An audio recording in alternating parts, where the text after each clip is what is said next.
1979 সালের পর ইতিহাসের সবচেয়ে বড় রাজনৈতিক সংকটে ইরান।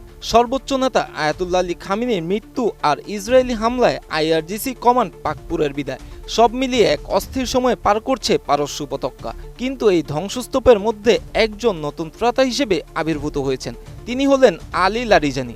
একসময়ের শান্ত ও বাস্তববাদী এই রাজনীতিক এখন তেহরানের সবচেয়ে শক্তিশালী এবং আক্রমণাত্মক কণ্ঠস্বর। শনিবারের সেই কালো রাতের পর লারিজানির রূপ বদলে গেছে। টেলিভিশনের পর্দায় তার কণ্ঠ এখন আগ্নেয়গিরি। সামাজিক যোগাযোগ মাধ্যমে তিনি লিখেছেন, আমেরিকা ও জায়নবাদী রেজিম ইরানি জাতির কলিজা জ্বালিয়ে দিয়েছে। আমরা তাদের কলিজা পোড়াবো। আমরা জায়নবাদী অপরাধী ও নির্লজ্জ আমেরিকানদের তাদের কৃতকর্মের জন্য পস্তাতে বাধ্য করব।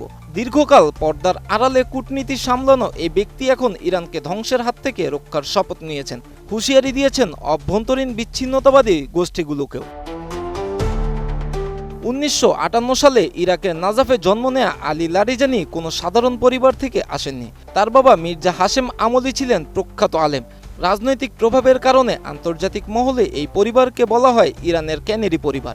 শুধু তাই নয়, তার বৈবাহিক সম্পর্কও অত্যন্ত প্রভাবশালী। তিনি ইসলামী প্রজাতন্ত্রের প্রতিষ্ঠাতা রুহুল্লাহ খোমেনির ঘনিষ্ঠ সহচর মোর্তজা মোহতারির জামাতা। ক্ষমতা আর আভিজাত্যের এই সংমিশ্রণই তাকে ইরানি নীতি নির্ধারণী মহলে অপ্রতিদ্বন্দ্বী করে তুলেছে। নোভা এলইডি টিভি, ঝকঝকে ছবি, নিখুঁত শব্দ, 5 বছরের ওয়ারেন্টি। নোভা মানে সঠিক মান, নিশ্চিত সেবা। লারিজানি শুধু একজন রাজনীতিবিদই নন, তিনি একজন তুখোর মেধাবী। শরীফ ইউনিভার্সিটি থেকে গণিত ও কম্পিউটার বিজ্ঞানে স্নাতক করার পর তিনি ঝুঁকে পড়েন দর্শনের দিকে। জার্মান দার্শনিক ইমানুয়েল কান্টের ওপর পিএইচডি করেছেন তিনি। তার ব্যক্তিত্বে একদিকে কঠোর সেনা সদস্য, অন্যদিকে কান্টের অনুসারী দার্শনিক তাকে আন্তর্জাতিক বিশ্লেষকদের কাছে এক রহস্যময় চরিত্রে পরিণত করেছে।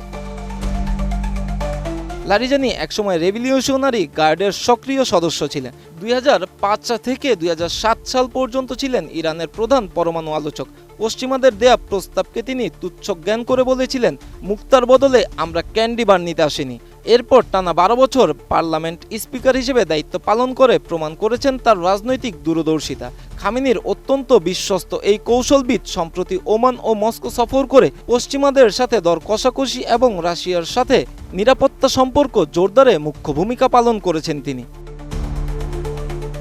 তবে লারিজানির এই প্রভাব বিতর্কের ঊর্ধ্বে নয়। গত জানুয়ারিতে সরকার বিরোধী বিক্ষোভ দমনে কঠোর অবস্থানের কারণে তার ওপর মার্কিন নিষেধাজ্ঞা আসে।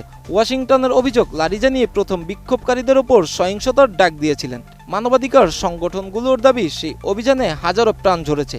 কিন্তু লারিজানি অবিচল। তার ভাষায় এরা ছিল আধা সন্ত্রাসবাদী। এই কঠোর ভাবমূর্তির কারণেই সংকটের মুহূর্তে তাকেই ইরানের রক্ষাকর্তা মনে করছে দেশটির হার্ডলাইনাররা। খামেনি পরবর্তী ইরানে 3 সদস্যের অস্থায়ী কাউন্সিলের ছায়া হয়ে কাজ করছেন লারিজানি। ইতিহাসের এক কঠিন বাঁকে দাঁড়িয়ে আজ ইরান। একদিকে যুদ্ধের দামামা আর অন্যদিকে অভ্যন্তরীণ অস্থিরতার দাবানল। এ দুই আগুনের মাঝখানে দাঁড়িয়ে আছে লারিজানি। লারিজানির হাতে এখন শুধু একটি দেশ নয়, বরং গোটা অঞ্চলের স্থিতিশীলতার চাবিকাঠি। তার প্রতিটি আগুন ঝরার শব্দ কি আগামীর শান্তিবার্তা, নাকি কোনো মহাপ্রলয়ের পূর্বাভাস? তেহরানের অলিগলি থেকে শুরু করে ওয়াশিংটনের হোয়াইট হাউস, সবার নজর এখন লারিজানির মাপা পদক্ষেপে। Miraj Hossain, ATN news.